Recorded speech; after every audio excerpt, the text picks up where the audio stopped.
My Gavan and Melanine. First I want to apologize for being absent from you for such a long time. So I'm going to make it up to you by introducing a new subject here, and I'm calling this What's in Your Ration Bag, Ranger? Here's a typical ration bag, and we're going to see what this ranger was carrying in it. Well, look like we know what cram looks like. We've gone over this before. Looks like it's still somewhat edible. Unfortunately.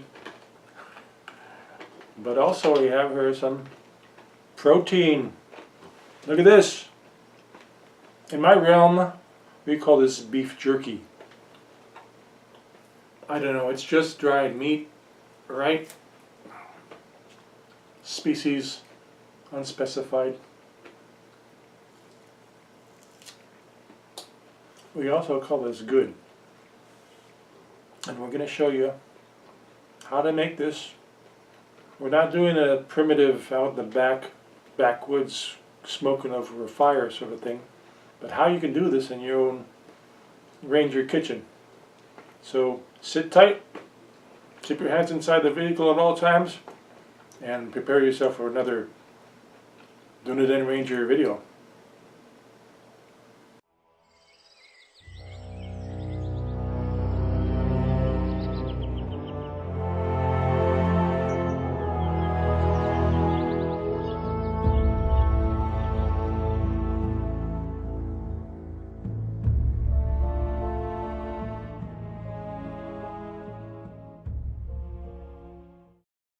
Today we're going to look at beef jerky, also known as dried meat. In fact, every culture seems to have some name for dried meat, some recipe for it, pointing back to the fact that probably it's universal, and primitive man certainly would have taken down a large animal, discovered that it was too much for the tribe to eat in one sitting, glanced around for refrigerators and freezers and not finding them, they settled on drying it. Now, to preserve the meat in a primitive setting, often you would use salt and a fire. Those two together would be like the most common and accessible techniques for people in the lower technology. We're going to experiment with a couple of things, but I'm going to still use my oven. At any rate, we can expect that this would have been a dried meat of some sort, would have been some sort of staple in your ranger diet, in his rations anyway. So here's a cut of meat. It's variously called chuck or London broil. I'm not sure what they call it in London. Notice that it's fairly lean. I mean, there's some bits and pieces of fat that I'm not in love with. The reason you have lean meat is that it's going to be, the fat tends to not preserve well by drying, but the meat does. So if you can cut out as much of the fat as possible, you'll be a little happier. Also, look, in this case, there's a sliver of what we call silver skin. And it basically separates two muscle groups. I think they call it muscle fascia. Another thing about this cut of meat is that you notice it's, if I'm looking for the grain is actually running across the meat. So this was cut as a, I don't know if it's a medallion, out of a bigger chunk of muscle. And so we're going to employ some interesting knife techniques to get it into a good position for making beef jerky. So I sliced away the silver skin from the main piece of meat. Kind of looks like that.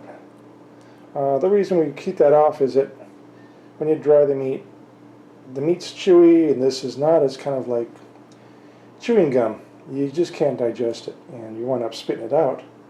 It's better to keep it out. Now this is a piece that I cut away, and I haven't sliced off the silver skin yet. It really looks like fat, and there's usually some fat in there, but it's basically a membrane. And I'm going to continue and get back to you. Okay, I've succeeded in cutting away most of the silver skin, and it's going to go bye-bye the issue is sometimes you have to cut away, sacrifice some of the meat in order to get that off there. It takes a really sharp knife with a good sharp tip. Anyway, this slice of meat, this cut of meat, or this muscle, is actually running in another direction. The grain is going that way, and the main piece of meat is actually a different grain. So I may actually be doing something else with this. It may be too stringy for beef jerky. So next step I'm going to do is cut these into sections. I should mention this was frozen last night, and I defrosted it intentionally because it's firmer and it's easy to cut. If I had it, fresh and unfrozen from the market, it would be too squishy. So I'm going to cut like this. Then we'll see if the individual slices can be cut that way.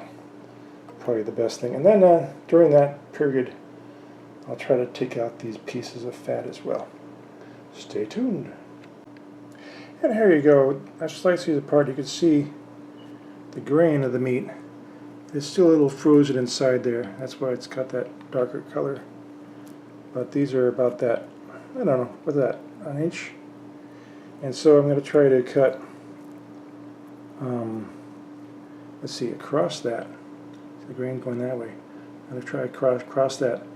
Maybe 1/4 inch, 3/8 of an inch, something like that. Not too thin. That's not what we're going for here. There's different kinds of dried meat that are thinner, and they have a different texture and so on. Not doing that. By the way, this is beef, of course. You can use venison or whatever we come across, fish even. We're just doing the traditional beef jerky. And when I get these sliced up, we're going to go on and look at the marinade options. Alright, meat's all sliced up. Notice it's not really paper thin there. And that's because it'll dry. And it'll shrink as it dries. There's several devices on the market out there that'll slice precisely exactly every time. And many times they're too thin. You do want some consistency, and we'll see how they all come out in the end. There's little pieces of fat that are still on there, but I think I got off most of the pieces that I'm concerned about. Anyway, next we're going to move on to marinade. I'm actually going to go through 2 sets here. One half of this meat is going to be subjected to the marinade, and I'll show you the recipe next. And the other half is going to go and just be treated with salt. Of course, salt and fire are the most traditional ancient ways of preserving meat, and I want to see what the difference might be, which one is tastier, etc.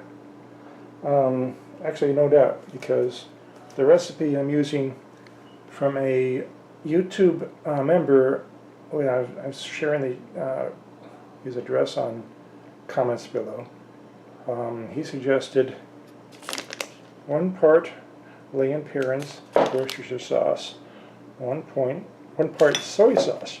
That's your liquid ingredients. Okay. This looks like a black mass, but it smells great.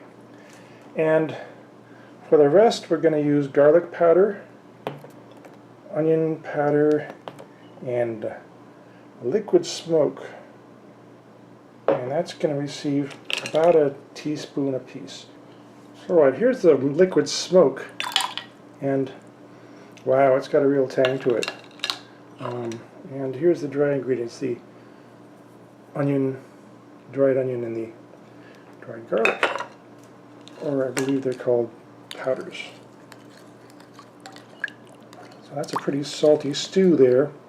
I'm going to dip my finger in. Oh yeah, so I've made jerky with this recipe before, and it is flavorful, let me tell you. You're going to go through the whole pack of meat in one day if you're not careful. So what I'm going to do is take half of this, shove it in a Ziploc bag with that, and leave it overnight. So here's the meat, and here's the marinade. And I officially produce you, oh yeah. So the actual quantity of marinade per pound of meat is not set in stone. It's okay to have a little extra. It's also okay to not have enough. It sort of works its way in there. Once I seal this up and put the camera down, I'll squish this around to make sure they're all getting wet. And I got a little granular and actually weighed out the meat. So this is the meat we're gonna season with salt only. We'll see how that turns out. So here's 8 ounces, half a pound of the meat. This is 1/4 of the meat I had available. And what I'm going to do is just take some regular salt and give it a good coating on both sides. Then I'm going to put it in a Ziploc bag and marinate this alongside the other stuff. The other meat, I'm not going to marinate until, I'm not going to salt it until tomorrow, when I just put it onto the pan for drying, just to see what that's going to do. So here I go. I'm just going to flop these around, make sure they're all real. Oh, it's 2 slices there. And of course, this salt's going to fall away after it's cooked. Just alrighty then. That's going to go into a little bag, and so is the other one. Good morning. Here we are in the Ranger kitchen. I've had some meat marinating in a beef jerky marinade. This is the meat I want to show you. This is the meat that I've just put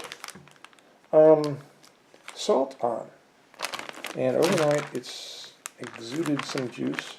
So before I dry it, I'm going to lay it down on this paper towel and get it dry first.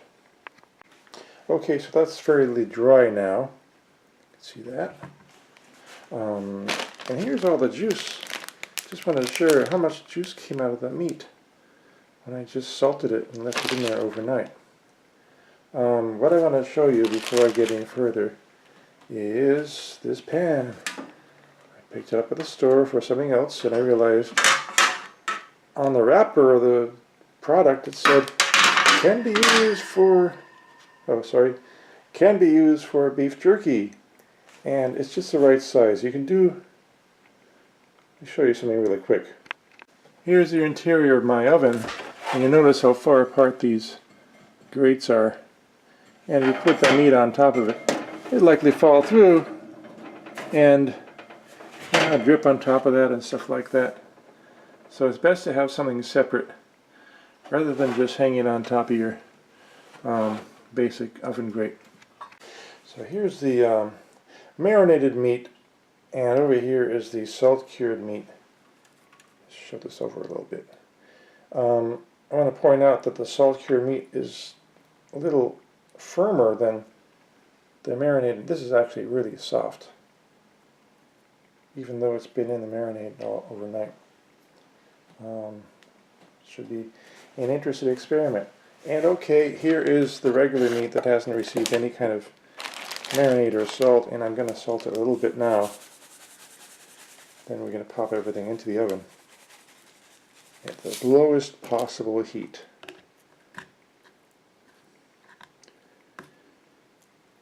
So again, what they were doing in the olden days It's just salting it and placing it over a low fire. Sometimes they wouldn't salt it. Sometimes they wouldn't use a fire. There's actually one historical example. It's a little bit grotesque. Is that I believe there's a rugby team in South America that was stranded in the mountains when their plane crashed. And they were reduced to eating the bodies of their fallen comrades. And they had no way to cook them, so they actually made jerky by placing the meat on the wing of the plane. You can see the difference in color here. And being high in the mountains, I guess the meat sort of sublimated. The moisture in the meat sublimated it, going from frozen to gas or whatever. It dried nicely. I'm sure it was tasty. Anyway, we're ready to go with this. I've salted up. Okay, we've got the what am I going to call this? The regular marinated meat is in the middle. The early salted stuff is on the right, and the recently salted stuff is on the left. I'm going to point out that your commercial beef jerky is usually ground beef that's formed into shapes, and usually has a lot of nitrates in there. We're not using nitrates, not that I know of. I checked the ingredients of everything, and it's one way to control what goes into your mouth, and it's going to be a nice thing to put in the Ranger supply. Kind of funny, this is the lowest heating setting on my oven, and we're going through a heat wave right now in California. Outside temperature is about that much right now. So I could just leave this outside, right? Okay, let's not say we did. And there's the meat on the rack in case you're curious. Back in a few hours. Alright, after about 5 hours at about 110 degrees Fahrenheit. I'm checking this out now. And yeah, the meat feels dry on the surface, a little bit soft, but not really too soft. And it looks pretty good. Now these, on the outer perimeters here, are the ones that I treated with just salt. And that salt is still on that. And it's going to be a little bit too much electrolytes for me. I'm just reviewing what that's going to be like. I might have to remove that somehow. Let's check out the ones in the middle. No, they seem to be softer. Yeah, that's alright. That's soft too. So this is the one that took the flavorful marinade there. And pretty tough, as you expect from beef jerky, but oh, it's flavorful. It's not going to last long. So basically, a Middle Earth Ranger could fill his ration bag with a bunch of dried meat like this, try to make it last, and sustain himself with some protein. Well, thanks for watching. Go ahead and try to make some of your own. Experiment with the recipes. Go ahead, be daring. See what happens. And if you like this, like what you learned here, please hit the like button. And if you want to see more, you know how to subscribe. We're not prescribing, we're just subscribing. I'll try to get some more things in on a more regular basis. Until then, thank you very much, and I'll see you later.